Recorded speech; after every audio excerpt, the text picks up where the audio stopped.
नमो नमः सर्वेभ्यः। सभी विद्यार्थियों को नमस्कार। विद्यार्थियों, मैं रजत बडोनी, आपका संस्कृत अध्यापक। विद्यार्थियों, आज की वीडियो बनाने का विषय है कक्षा सप्तमी के यानी 7वीं के विद्यार्थियों के लिए विषय संस्कृत का ऑनलाइन शिक्षण। सर्वप्रथम विद्यार्थियों, आपको कक्षा 7वीं में प्रवेश हेतु आपका सभी विद्यार्थियों का बहुत बहुत स्वागत है।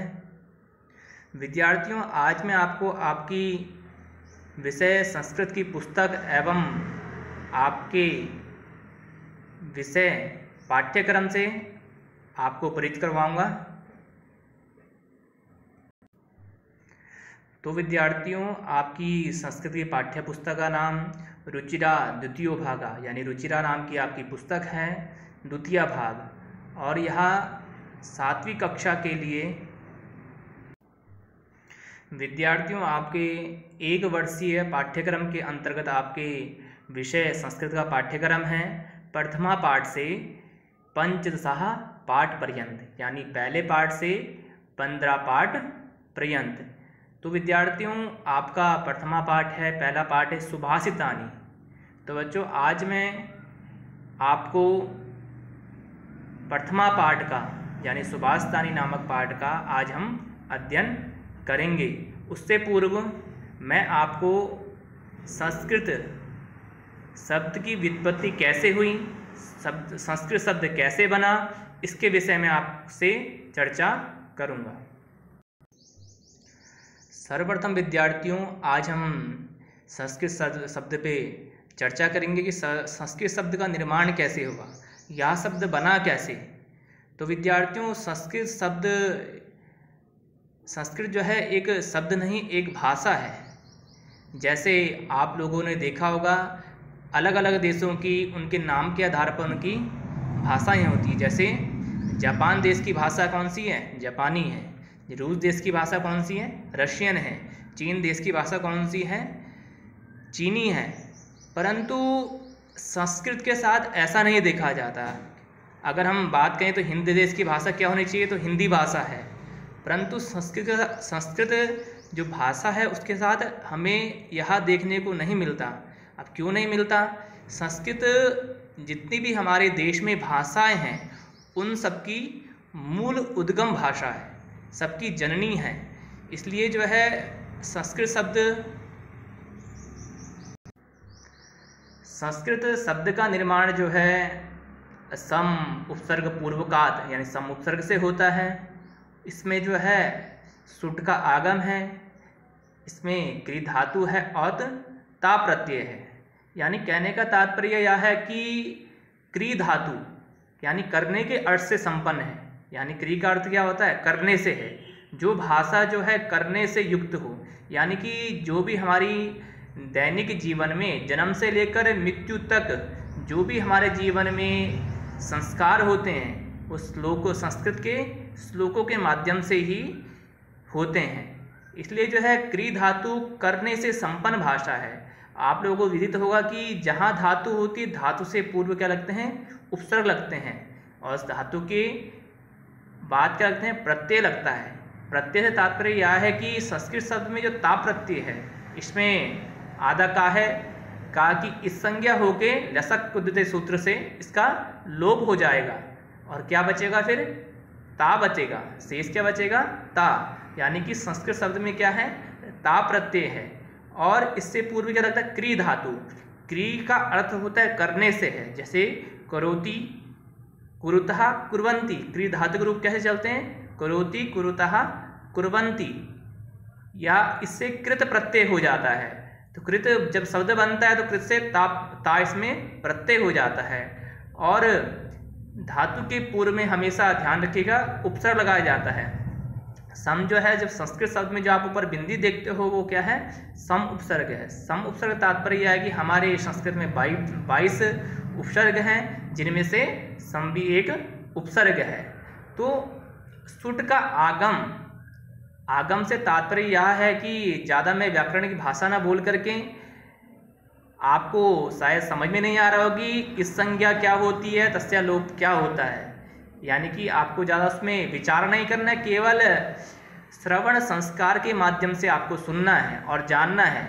अगर अत्यधिक में व्याकरणिक भाषा मैं बोल रहा हूँ तो उसका तात्पर्य यह है कि आपको शायद समझ में कम आ रहा होगा, यानी जो व्याकरणिक जो लोग होते हैं उनको समझ में आएगा, लेकिन आप जो है संस्कृत के छात्र नहीं है तो आपके उतने समझ में नहीं आएगा तस्य लोप क्या होता है, इस संज्ञा क्या होती है। इसलिए आपको उसमें ध्यान नहीं देना, केवल आपने समझना है कि संस्कृत शब्द का निर्माण किन धातु से हुआ है, किन उपसर्ग से हुआ है, किन प्रत्यय से हुआ। केवल सुट का जो आगम है सामान्य तौर पर आप समझेंगे, जैसे जो है धातु से पूर्व हम उपसर्ग लगाते हैं या धातु के पश्चात बाद में हम क्या करते हैं प्रत्यय लगाते हैं, तो वैसे ही सुट का आगम होता है जो कि है धातु से कई बार जो है शब्दों में पहले लगाया जाता है। संस्कृत शब्द में जो आप आधा सा देखेंगे तो उसमें वो सुट का सा है, टाकी संज्ञा हो जाएगी, ऊ का इस संज्ञा होकर उसका तस्य लोपा से लोप हो जाएगा, तो बचेगा सा बचेगा।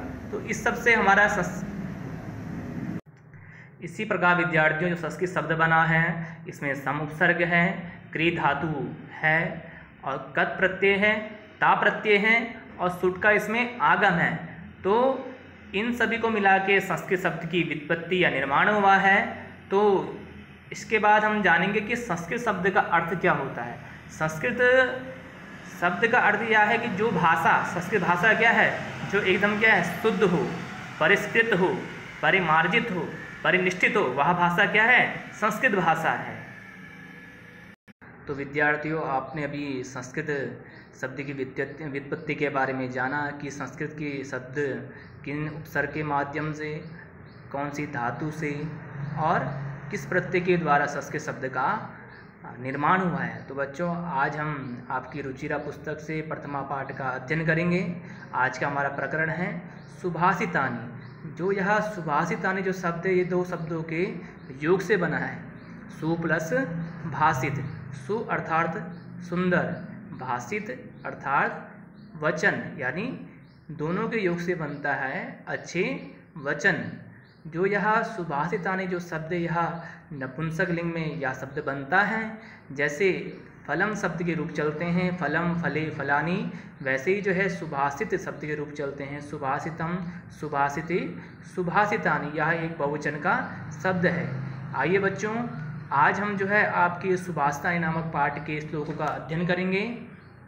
जो यह श्लोक हैं हमारे ऋषि मुनियों द्वारा रचित, ऋषि मुनियों के द्वारा यह रचित श्लोक हैं। उन्होंने यह श्लोकों का निर्माण किया और इन्होंने जो है हमारे जो जितने भी धार्मिक ग्रंथ हैं उनमें यह श्लोक क्या हैं संकलित हैं, संग्रहित किए गए हैं। जो आज का हमारा पहला श्लोक है इसका हम स्वस्वर वाचन करेंगे एवं इसके अर्थ को हम समझेंगे। पहला श्लोक है हमारा पृथिव्याम त्रीणि रत्नानि जलम अन्नम सुभाषितम मूढ़ैः पाषाण खंडेषु रत्न संज्ञा विधीयते।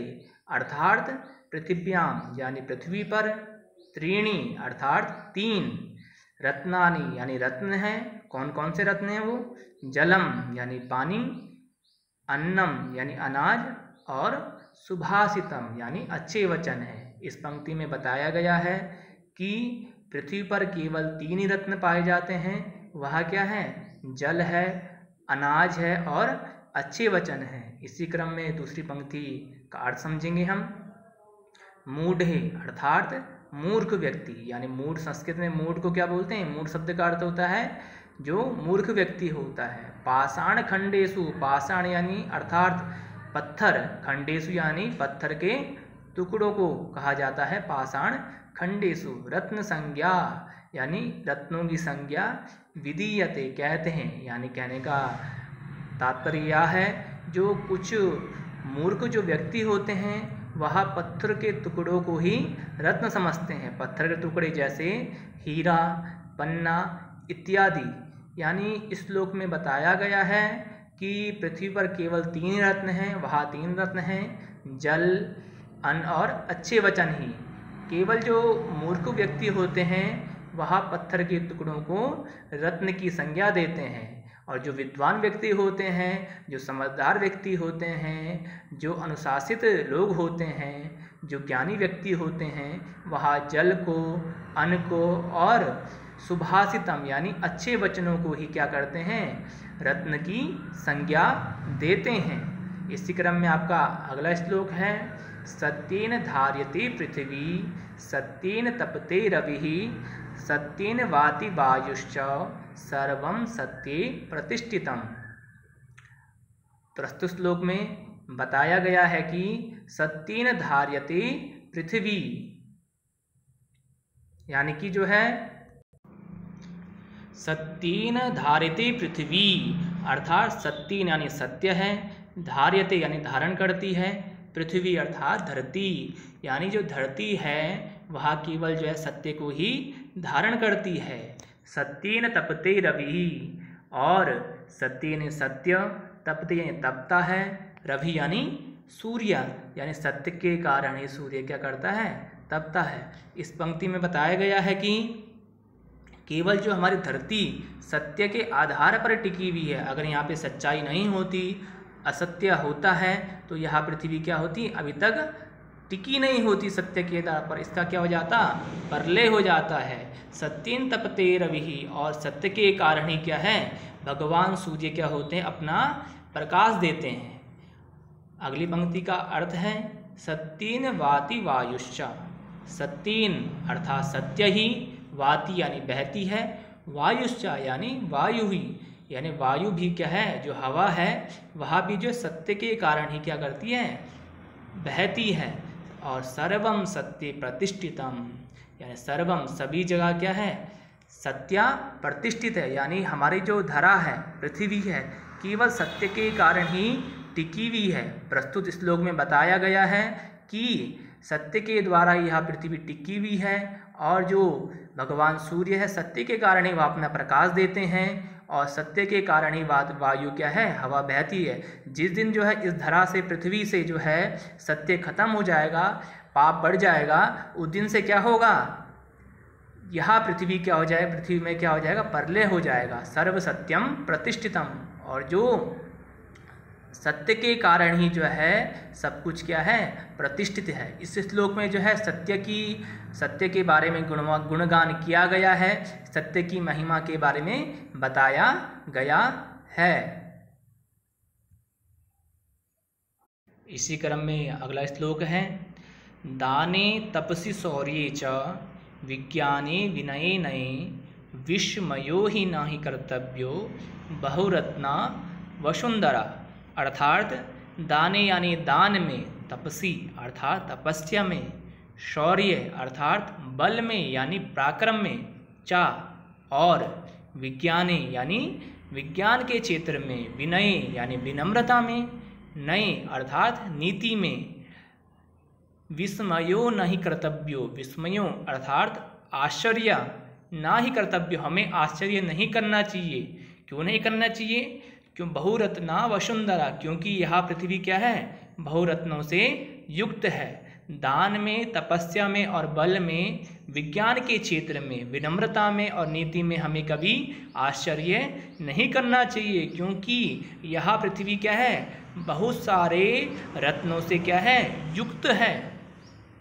अगला श्लोक है, सद्भिरेव सहासीत सद्भिः कुर्वीत संगतिम सद्भिः विवादम मैत्रीम च ना सद्भिः किंचिदाचरेत। अर्थात यहाँ पे सद्भिरेव शब्द का हम संधि विच्छेद करेंगे, सद्भिः प्लस एव, सद्भि अर्थात जो सज्जन व्यक्ति होते हैं, एव अर्थात ही, सहासीता हमें जो है सज्जन व्यक्तियों के साथ ही बैठना चाहिए। जो अच्छे व्यक्ति होते हैं, जो विद्वान होते हैं, जो ज्ञानी होते हैं, जो अनुशासित जो व्यक्ति होते हैं, हमें उनके साथ ही बैठना चाहिए। सद्भिः कुर्वीत संगतिम, सद्भि यानी जो सज्जन व्यक्ति होते हैं, अच्छे व्यक्ति होते हैं, कुर्वीत यानी करनी चाहिए, संगतिम संगति करनी, हमें जो है अच्छे व्यक्तियों के साथ ही, सज्जन व्यक्तियों के साथ ही संगति यानी दोस्ती करनी चाहिए। सद्भिः विवादम मैत्रीम च, सद्भिः यानी अच्छे लोगों के साथ, विवादम यानी विवाद करना चाहिए और मैत्रीम च मित्रता भी करनी चाहिए। विवादम अर्थात विवाद लड़ाई झगड़ा वाला विवाद नहीं, विवाद भी दो प्रकार के होते हैं, एक कुतर्क वाला विवाद होता है, एक तर्क वाला होता है। हमें जो है किसी भी चीज़ को पूछना है तो सज्जन व्यक्ति से पूछना चाहिए। क्यों पूछना चाहिए? जो अच्छे व्यक्ति होते हैं, जो ज्ञानी व्यक्ति होते हैं, हमेशा जो हमें अच्छा ही बताते हैं, अच्छी वाणी ही बोलते हैं। हमें उनसे तर्क वाला विवाद करना चाहिए, कुतर्क वाला विवाद नहीं करना चाहिए। और मित्रता भी हमें जो हमेशा सज्जन व्यक्ति से करनी चाहिए, अच्छे व्यक्ति से करनी चाहिए। ना सद्भिः किंचिदाचरेत्, ना मतलब नहीं, असद्भिः यानी जो बुरे व्यक्ति होते हैं, जो अनुशासनहीनता वाले जो व्यक्ति होते हैं, जो बुरे व्यक्ति होते हैं, किंचिदाचरेत्, उनसे कभी भी कैसा भी आचरण नहीं करना चाहिए। ना उनसे बातें करनी चाहिए, ना उनके साथ संगति करनी चाहिए, ना उनके साथ मित्रता करनी चाहिए। प्रस्तुत श्लोक में बताया गया है कि हमें जो हमेशा हमें जो है सज्जन व्यक्तियों के साथ ही बैठना चाहिए, उनके अच्छे व्यक्तियों के साथ ही बातें करनी चाहिए, और जो है सज्जन व्यक्तियों के साथ ही संगति करनी चाहिए, और सज्जन व्यक्तियों के साथ ही विवाद करना चाहिए, तर्क करना चाहिए। और जो है जो बुरे व्यक्ति होते हैं, जो अज्ञानी व्यक्ति होते हैं, उनके साथ हमें कभी भी जो है कोई भी आचरण, कोई भी क्रियाकलाप नहीं करना चाहिए। प्रस्तुत श्लोक में जो है संगति के बारे में बताया गया कि हमेशा हमें जो है अच्छे व्यक्तियों के साथ ही संगति करनी चाहिए। अगला श्लोक है, धन्य धान्य प्रयोगेषु विद्यायाः संग्रहेषु च आहारे व्यवहारे च त्यक्त लज्जः सुखी भवेत्। धन यानी पैसा, धान्य अनाज, प्रयोगेषु यानी धन और धान्य के प्रयोग में, एवं विद्यायाः संग्रहेषु च, विद्या यानी विद्या, संग्रहेषु यानी संग्रहित करना, प्राप्त करना, चा यानी और किसमें?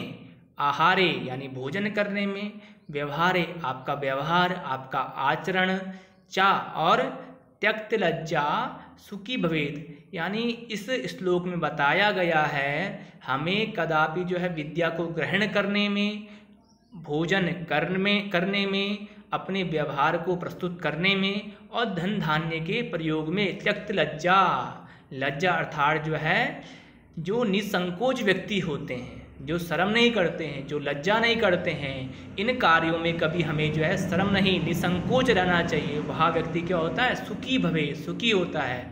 यानी इस श्लोक का भाव यह है, हमें अपने व्यवहार में, विद्या को ग्रहण करने में, भोजन करने में और धन धान्य के प्रयोग में कभी भी हमें जो है शर्म नहीं करनी चाहिए। जो व्यक्ति शर्म नहीं करता है वह क्या होता है? सुखी होता है। और जो व्यक्ति जो है आहार में, व्यवहार में जो है विद्या को सीखने में संकोच करता है, डरता है, शर्माता है, वह व्यक्ति क्या होता है? दुखी होता है। हमेशा हमें जो है अपने व्यवहार में, आचरण में, कुछ ज्ञान को प्राप्त करने में हमेशा हमें क्या? निसंकोच रहना चाहिए। तभी जो है हमें जो है सुख की प्राप्ति होती है। अगला आपका श्लोक है, और यह श्लोक जो है इस पाठ का अंतिम श्लोक भी है। क्षमा वशीकृतिर्लोके क्षमया किं न साध्यते, शांति खड्गः करे यस्या किं करिष्यति दुर्जनः। अर्थात क्षमा यानी किसी को माफ करना, वशीकृत लोके यानी वशीकरण करना, लोके यानी संसार में। वशीकरण का आपने सुना मंत्र होता है, किसी को अपने वश में करना है। लेकिन इस श्लोक में बताया गया है क्षमा के द्वारा भी हम क्या कर सकते हैं? किसी व्यक्ति को वशीकरण अपने वश में कर सकते हैं।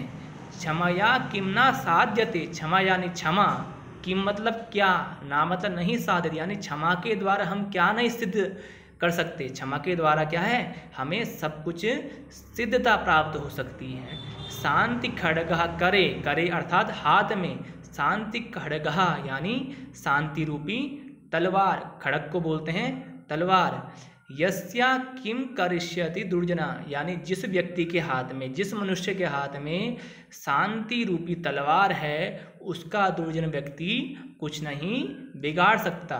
कहने का तात्पर्य भाव यह है, इस श्लोक में बताया गया है क्षमा के द्वारा जो है हम जो है पूरे संसार को जीत सकते हैं। जैसे कोई आपसे वार्तालाप करता है, कुछ अशब्द बोलता है, अगर आप उसे माफ़ कर दें, आप उसके साथ वार्तालाप ही ना करें, तो वह आपसे थोड़ी देर बोल के आपसे वह चुप होके अपने मार्ग में प्रशस्त हो जाएगा। अगर आप उसके साथ उलझेंगे तो क्या होगा, वो वह विवाद जो है बढ़ेगा।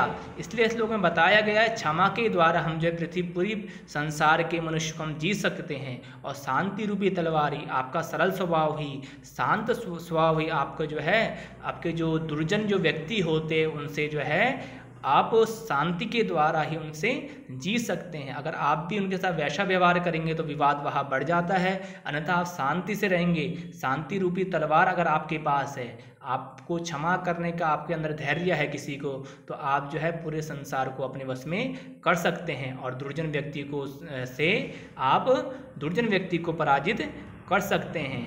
तो विद्यार्थियों, आज हमने जो है आपकी रुचिरा पाठ्य पुस्तक से सुभाषतानी नामक प्रकरण का आज अध्ययन किया। मुझे आशा है कि आपको इस श्लोक का वाचन करना समझ में आया होगा और इसके अर्थ को आपने समझा होगा। विद्यार्थियों, मेरा इस पाठ को पढ़ाने का उद्देश्य यह है कि आप इन श्लोकों के माध्यम से जो भी इसमें सद्विचार है, सद्भावना है, अच्छे वचन हैं, आप उनको सीखें एवं अपने जीवन में उनको अपने व्यवहार में उन श्लोकों के माध्यम से उन अच्छे वचनों को अपने व्यवहार में लेके आएं, सत्य बोलें और जो है सद्मार्ग में चलें, अच्छे व्यक्तियों की संगति करें। यही जो है मेरा इस आपको पढ़ाने का उद्देश्य है।